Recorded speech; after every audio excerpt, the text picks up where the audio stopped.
அஸ்ஸலாமு அலைக்கும் வரஹ்மத்துல்லாஹி வபரகாத்துஹு. தினமும் ஒரு தெளிவு.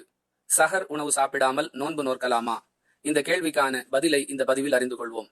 அன்பிற்குரியவர்களே, நோன்பு நோற்கக்கூடிய ஒருவர் சுபூஹுடைய நேரத்திற்கு முன்பாக உண்ணக்கூடிய உணவுக்குத்தான் சஹர் உணவு என்று சொல்லப்படும். இந்த உணவை சாப்பிடாமலேயே ஒருவர் தன்னுடைய நோன்பை தொடரலாமா என்பதுதான் இந்த கேள்வியின் சாரம்சம்.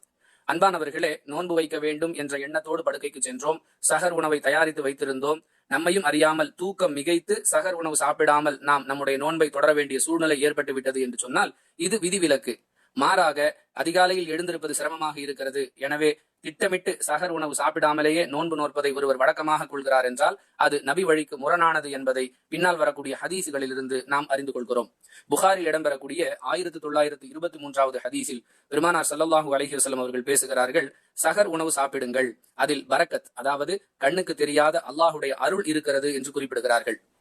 அதிகாலை 4:30 மணிக்கு சாப்பிட்டோம், மாலை 6:30 மணி வரை அந்த உணவு நம்முடைய உடல் தெம்பாக இருப்பதற்கு உதவி செய்கிறது என்றால் அதற்கு காரணம் அந்த உணவில் இருக்கக்கூடிய அல்லாஹுடைய அருள் என்பதை பெருமானார் ஸல்லல்லாஹு அலைஹி வஸல்லம் இந்த ஹதீஸின் மூலம் விளக்குகிறார்கள்.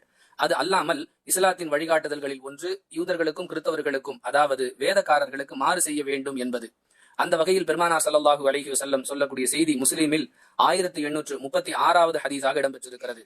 சஹர் உணவு சாப்பிடுங்கள், யூதர்களும் கிறிஸ்தவர்களும், அதாவது வேதக்காரர்கள் தங்களுடைய நோன்பில் சஹர் உணவு சாப்பிடுவதில்லை, எனவே அவர்களுக்கு மாறு செய்யும் விதமாக நீங்கள் சஹர் உணவு சாப்பிட வேண்டும் என்று அல்லாஹுடைய தூதர் அவர்கள் நமக்கு வழிகாட்டுகிறார்கள்.